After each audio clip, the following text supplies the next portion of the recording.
And after a couple of days of that, we'd get in the cab and we'd go back to the, Sure. Mark Hopkins or whatever. Yeah. Following the death of Gene Hackman in February 2025 at the age of 95, a highly specific and unusual phenomenon occurred across digital media platforms. As tributes from the industry flooded in, historical clips resurfaced, and archival interviews were widely reposted. A specific headline began to aggressively circulate. The articles and social media posts claimed that prior to his passing, Gene Hackman had explicitly named the 7 actors he hated the most throughout his career. The premise was inherently dramatic, perfectly engineered for maximum digital engagement, and provided ideal fuel for internet speculation. The immediate question regarding this widespread narrative was whether or not such a list ever truly existed. Gene Hackman was historically renowned for his intense professional demeanor, his blunt honesty on film sets, and a complete refusal to tolerate unprofessional behavior. Throughout his extensive career, he built a legacy on playing remarkably hardened men, ranging from obsessive law enforcement officers to cold military strategists and morally conflicted killers. Because of this established public persona, the concept of a definitive, carefully recorded hate list felt entirely believable to the general public. However, believability is fundamentally different from factual truth. The objective of this analysis is to separate verified historical fact from internet fiction. By examining documented production histories, on-the-record interviews, and verified accounts of professional conflicts, a clearer picture emerges. The ultimate determination rests on whether Hackman was a man consumed by personal hatred or an actor defined by a brutally uncompromising standard of professionalism. To properly contextualize the rumors surrounding his later career, it is necessary to examine the foundation of his life and his approach to his chosen profession. Born in San Bernardino, California in 1930, Gene Hackman was raised during the severe economic hardships of the Great Depression. Seeking a different trajectory, he obscured his true age and successfully enlisted in the United States Marine Corps when he was only 16 years old. Upon eventually transitioning to the study of acting, he faced profound initial struggles. During his time in acting school, he was famously voted least likely to succeed by his own classmates. The actor who would eventually secure 2 Academy Awards was explicitly told during his formative years that he simply did not possess the necessary talent for the industry. His ultimate breakthrough arrived through a series of defining performances in landmark films, beginning with Bonnie and Clyde, and continuing through The French Connection, The Conversation, and Unforgiven. This initiated 4 decades of undeniable cinematic dominance. Throughout this period, Hackman remained notably distinct from his contemporaries. He was not a flashy public figure, he did not rely on inherent charm during press interviews, and he actively avoided the standard pursuit of celebrity. His primary focus was always the pursuit of absolute truth within his performances. Hackman possessed a deep, fundamental love for the actual craft of acting, but he harbored an equally deep resentment for what he frequently referred to as the stuff. This category included the logistical requirements of hair and makeup, the endless hours spent waiting on set, the burden of working alongside unprepared co-stars, and the exhaustion of shooting endless redundant takes. Director Barry Sonnenfeld clearly articulated this dynamic, noting that Hackman loved the core work of performance, but thoroughly hated the circus that surrounded modern filmmaking. That specific distinction is paramount to understanding his career, because professional frustration is not the equivalent of personal hatred. When Hackman ultimately retired from the film industry in 2004, he did not orchestrate a dramatic farewell tour or deliver a publicized goodbye speech. He simply walked away from the business, relocated to New Mexico, authored several novels, and lived the remainder of his life quietly out of the public eye. Upon his death, the internet immediately began the process of simplifying his legacy. A dense, complex 40-year career was reduced to a handful of isolated, angry anecdotes, which were then systematically stitched together into an overarching myth. The documented historical record confirms that there is absolutely no evidence that Gene Hackman ever wrote, dictated, or published a list of actors he hated. There is no hidden interview transcript, no unreleased memoir passage, and no credible primary source. What the historical record does provide are 7 distinct moments of documented professional conflict. Number 7. John Travolta. In the mid-1990s, Gene Hackman accepted a role in the crime comedy Get Shorty. At this stage in his career, Hackman was an Academy Award winner and a deeply established veteran of gritty, serious dramatic cinema. He was initially highly reluctant to participate in the production, openly telling associates that he was not inherently funny and simply did not do comedy. He ultimately agreed to the project only after being explicitly instructed by the production team to play his character completely straight, approaching the comedic material with his usual severe dramatic precision, meticulous preparation, and rigid discipline. His primary scene partner in the film was John Travolta, an actor who was currently experiencing a massive career resurgence following his work in Pulp Fiction. Tell them to leave you alone for a while. Make the point in a way they can understand. You don't know these guys. Believe me, Harry, I know them a whole lot better than you do. Travolta brought an entirely different energy to the production, characterized by a cool, loose, and highly charismatic demeanor. This difference in working styles quickly generated friction. According to retrospective accounts from the production crew, Travolta occasionally arrived on the set without having fully memorized his dialogue. During one specific weekend of the production schedule, Hackman spent hours rigidly learning his lines and preparing his timing. Upon observing this, Travolta reportedly joked that Hackman's intense preparation was "what a waste of a weekend."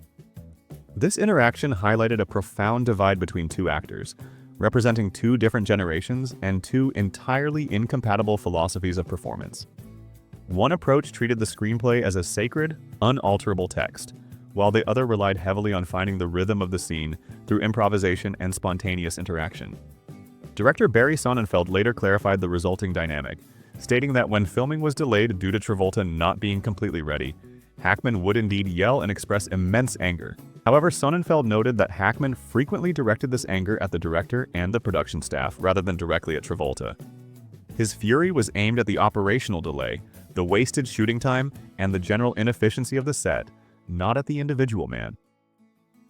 Following the completion of the film, which went on to become a major commercial success, there were no public insults exchanged, and both men openly praised the project. The situation was fundamentally a clash of work ethics, raising broader questions about whether veteran actors should adapt to newer, looser styles, or if younger stars should be expected to rise to established historical standards of preparation. Number 6. Donal Petrie. The 2004 political comedy Welcome to Mooseport served as Gene Hackman's final on-screen performance, and it was categorized by significant structural friction. At 74 years old, Hackman was largely semi-retired, highly selective regarding his commitments, and no longer actively chasing financial paychecks. Rude? Don't be silly. No. In fact, what you said helped convince me to be mayor. Really? The production relied heavily on the small-town sitcom-style energy brought by co-star Ray Romano. Almost immediately upon the commencement of filming, the tonal mismatch became apparent. Hackman, an actor accustomed to decades of prestige dramatic writing, found himself tasked with delivering broad punchlines and wading through extensive television-style comedic setups. Reports from the set indicated that Hackman felt the script fundamentally lacked necessary satirical bite, resulting in scenes that felt weak and rhythms that felt chronically off balance. Co-star Maura Tierney later stated in interviews that Hackman was consistently nice and professional toward her. However, his relationship with the film's director, Donal Petrie, deteriorated rapidly. Hackman abhorred wasted time above all other logistical frustrations. According to Tierney's public account, Hackman eventually snapped at the director, explicitly telling him to simply shut up, go to his designated area, and call action. This specific, isolated sentence spread rapidly across the industry and continues to circulate online as definitive proof of Hackman's alleged hatred for his collaborators. However, context remains vital. Hackman was an actor demanding efficiency in an environment he perceived as lacking rigor. When the film was released, it bombed commercially, and film critics shredded the final product. Hackman never stepped onto a film set again. The reality of his final on-screen performance ending in deep professional frustration is entirely distinct from a lifelong personal vendetta. He disappeared into retirement without engaging in press tours, without participating in a public blame game, and without writing a memoir seeking revenge against Petrie. He simply chose silence. Anger expressed during a moment of professional disappointment does not equate to a sustained hatred maintained in memory. Number 5. Barbara Hershey and David Anspaugh. The production of the 1986 sports drama Hoosiers presented a scenario where environmental and interpersonal tension actively threatened to derail the project. Filmed in small-town Indiana, the production was defined by a highly restrictive low budget, grueling high heat, and punishingly long working hours. Hackman was tasked with portraying Coach Norman Dale, a character built entirely upon a foundation of severe discipline and unyielding pride.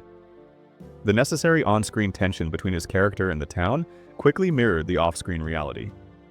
Cast members later confirmed that co-star Barbara Hershey legitimately hated Hackman during the filming process. Norman Dale coached the national champions Ithaca Warriors. She reportedly felt sidelined and marginalized, operating within a heavily male-dominated cast and crew. Observers on set noted that Hackman maintained a very intentional emotional distance from her, which some interpreted as insecurity, while others recognized it as a calculated acting technique. The situation was further exacerbated by the presence of David Anspaugh, who was directing his very first major feature film. Anspaugh later publicly admitted that working with Hackman was one of the absolute most unpleasant experiences of his entire life. The conflict was not a matter of mild disagreement, it was described as volcanic. Hackman refused to sugarcoat his opinions regarding the production. If he determined a camera setup was wrong, or if he felt a particular take was weak and unconvincing, he stated his objections loudly and directly. He demanded absolute clarity, technical precision, and strong directorial authority, which can be profoundly threatening to a young, inexperienced filmmaker attempting to establish control over an Academy Award-winning veteran. Despite the severe daily friction, Anspaugh's retrospective analysis contained a critical admission.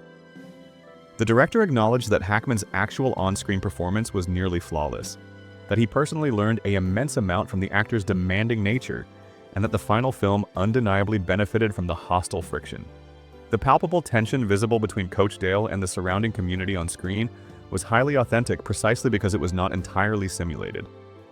The discomfort of the production environment bled directly into the art, ultimately elevating the final product. The dynamic raises the persistent question of whether conflict that successfully produces greatness should be condemned or accepted as the necessary cost of cinematic excellence. Number 4. Wes Anderson. The 2001 production of The Royal Tenenbaums resulted in a highly publicized ideological collision regarding money, artistic ego, and generational filmmaking techniques. Director Wes Anderson, then in his early 30s, operated with a hyper-precise, stylized, and obsessively detailed methodology. Hackman, operating in his 70s, relied on an instinctive, highly efficient, and economically paced approach to performance. About 6 weeks. Let me get to the point. The three of you and your mother are all I've got, and I love you more than anything. Years after the film's release, Anderson openly admitted that Hackman was absolutely furious regarding the flat salary he negotiated for the independent film. Hackman did not appreciate the financial deal, he deeply disliked the slow pace of the production, and he was highly resistant to Anderson's requirement for endless, repetitive takes. This compounding frustration reportedly led to Hackman walking off the set on a given day without offering any goodbye or explanation to the crew. That specific image of the grumpy, unyielding legend walking away cemented his reputation as a difficult genius. However, co-star Bill Murray offered a vital, moderating perspective. Murray acknowledged that Hackman was indeed a tough individual, but ultimately classified him as a pretty good guy. Murray frequently stepped in to act as a buffer between the veteran actor and the young director, serving as a necessary generational bridge. The core issue was not a matter of personal hatred, but a severe friction between two incompatible methods of creating art. Anderson functioned like a meticulous clockmaker, demanding that every single movement be planned and executed with exact precision. Hackman functioned more like a jazz musician, preferring to hit the required emotional note instantly and then immediately move on to the next sequence. When those two opposing worlds collided, severe sparks were inevitable. Despite the daily tension, Hackman delivered one of the most charming and critically acclaimed performances of his later career, ultimately winning a Golden Globe for the role. He was photographed smiling genuinely in behind-the-scenes materials, and Anderson later publicly admitted that he had written the character specifically with Hackman in mind. The enduring mutual respect demonstrated in later years directly contradicts the internet's insistence on framing the production as a permanent hateful feud. Number 3. William Friedkin.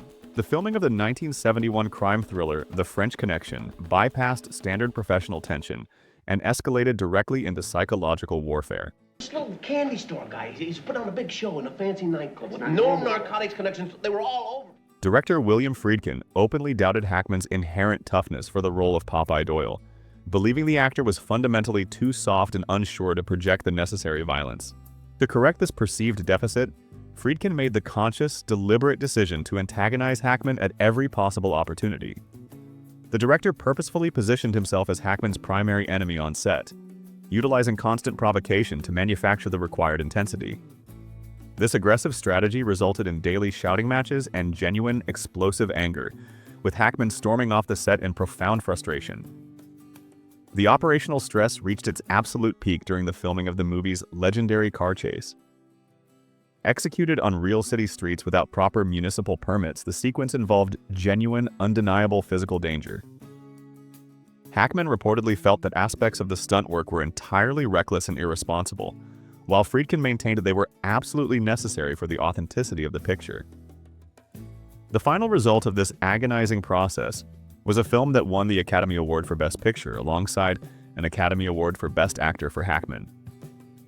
History ultimately crowned both men for their achievement, but it revealed an uncomfortable truth regarding the nature of the industry. Sometimes undeniable brilliance is born directly from manufactured chaos. The production blurred the line between demanding excellence and engaging in psychological cruelty. However, the conflict was definitively not based on personal hatred. It was the result of two massive alpha personalities colliding at full force to forge an unforgettable piece of cinema. The mythology of Hackman as a man who constantly yelled and stormed off sets was heavily solidified here, making it remarkably easy for later generations to falsely extrapolate those moments into a fabricated list of personal enemies. Number 2. Stanley Kramer. The 1977 political thriller The Domino Principle represented an entirely different type of professional breakdown. I told you what Bocamp said. We had a good record, so we rated better. Oh, don't give me that. Characterized primarily by narrative confusion and deep professional regret.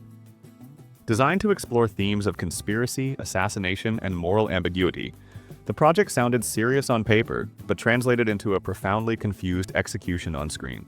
Hackman later offered a rare and entirely blunt admission regarding the film, stating plainly that he only accepted the job for the financial compensation. Almost immediately upon arriving on set, Hackman realized he was entirely lost within the narrative structure. He reportedly admitted to colleagues that he simply did not understand the script or his character's basic motivations. This lack of clarity led to frequent arguments with director Stanley Kramer. Most tellingly, Hackman later described his emotional state on the set, not as angry, but as genuinely scared. Kramer was a filmmaker historically known for delivering heavy, message-driven films, but this specific production lacked any cohesive foundation. Hackman was an actor who thrived entirely on clear motivation and grounding his characters in a recognizable reality. When that structural foundation vanished, his patience vanished alongside it. Crucially, Hackman did not explode publicly during the press tour, nor did he hurl insults at Kramer in the media. He simply admitted, years after the fact, that the collaboration fundamentally did not work. He was specifically criticizing the operational confusion of the project, not attacking Kramer as a human being. The film was an undeniable failure, but experiencing failure and regret over accepting a substandard job does not equate to harboring personal hatred. It simply highlights the frustration of an exacting professional trapped in an environment devoid of narrative control. Number 1. Liza Minnelli. The 1975 production of Lucky Lady stands as a monumental logistical disaster that tested the absolute limits of its cast. Why'd you leave the Midwest? Couldn't you find anybody to talk to? Directed by Stanley Donen and starring the massive trio of Gene Hackman, Liza Minnelli, and Burt Reynolds, the Prohibition-era rum-running adventure dissolved into operational chaos. The production required the cast to film extensively on small boats, enduring brutal, unrelenting heat and a script that was undergoing constant, daily rewrites. The cast spent weeks at sea with severely limited physical comfort, attempting to execute scenes that lacked narrative consistency. Adding to the inherent stress of the environment, Hackman later admitted that he was effectively broke when he agreed to the project, taking the role entirely out of desperate financial necessity. When an actor feels physically trapped on a boat in a hostile environment, while simultaneously feeling financially trapped by the necessity of the paycheck, internal frustration multiplies exponentially. According to production accounts, the tension finally snapped when Minnelli attempted to offer Hackman unsolicited direction regarding his performance during a scene. Hackman, pushed beyond his limits, explicitly told her to shut up. That specific quote has survived online for decades, entirely detached from the extreme environmental and psychological pressures that caused it. The internet headlines fail to mention that no long-term feud followed the incident. There were no bitter, retaliatory interviews, and no public campaigns launched against Minnelli in the press. The actors simply moved on. The outburst was a direct result of utter exhaustion overriding emotional regulation. The anger functioned strictly as a necessary pressure valve in an entirely unsustainable working environment. The recurring pattern throughout Hackman's career becomes undeniable upon close inspection. The defining characteristics of these moments were pressure, friction, and intensity, rather than dedicated hatred, vendettas, or the viewing of colleagues as permanent enemies. The modern gossip machine requires conflict to survive. When a legendary figure passes away, the internet immediately hunts for easily digestible drama, because genuine historical complexity does not trend on social media algorithms. The reality of a man who worked diligently for 40 years, won 2 Academy Awards, retired quietly, and strictly avoided public scandal is not inherently clickable. However, the fabricated concept of a secret hate list travels instantly across networks. Single quotes are clipped out of context, disparate anecdotes are stitched together, and a momentary sentence born of professional frustration is permanently rebranded as a core personality trait. It must be restated with absolute clarity. There is no documented evidence that Gene Hackman ever wrote, maintained, or published a list of actors he hated. The only things that exist are isolated moments of intense pressure, extreme heat, and severe creative strain, leaving the public to incorrectly fill in the historical gaps. The entertainment industry has always thrived on the creation of myth, transitioning from the fan magazines of the 1950s to the algorithmic outrage of the modern era, where sensationalism always spreads faster than nuanced truth. Hackman was an undeniably demanding presence. He refused to coddle his directors, he rejected any tolerance for on-set laziness, and he entirely refused to fake politeness when he recognized a project was failing. This steadfast refusal to compromise made people deeply uneasy because audiences generally prefer their cinematic legends to be endlessly charming and their artistic genius to arrive without any operational friction. Stepping back to view the entirety of his career provides the necessary corrective context. Clint Eastwood unequivocally called him a consummate professional. Denzel Washington publicly described him as a generous and highly supportive scene partner. Bill Murray confirmed he was tough, but fundamentally good. Wes Anderson wrote a character entirely dedicated to his specific talents, and William Friedkin openly praised his unmatched intensity. These are not the descriptions of a man surrounded by enemies, but the testimonies of colleagues who successfully survived creative storms alongside him. The broader question raised by Hackman's legacy is whether modern audiences fundamentally confuse high standards with hostility. When an artist demands excellence, refuses mediocrity, and pushes back hard against inefficiency, it is far more accurate to label them as committed rather than hateful. Hackman's own admission that he loved acting, but hated the logistical weighting and inefficiency of the industry, provides the final key to understanding his temperament. What the public and the internet interpreted as pure, unadulterated anger was very likely just a profound impatience with professional nonsense. In an industry largely governed by fragile egos and superficial interactions, that level of blunt impatience can easily be mistaken for aggression.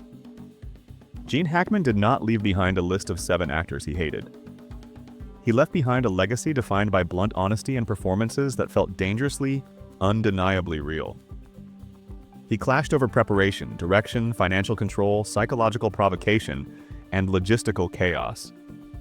But those clashes did not leave the scars of true hatred. They left behind lessons in artistic discipline.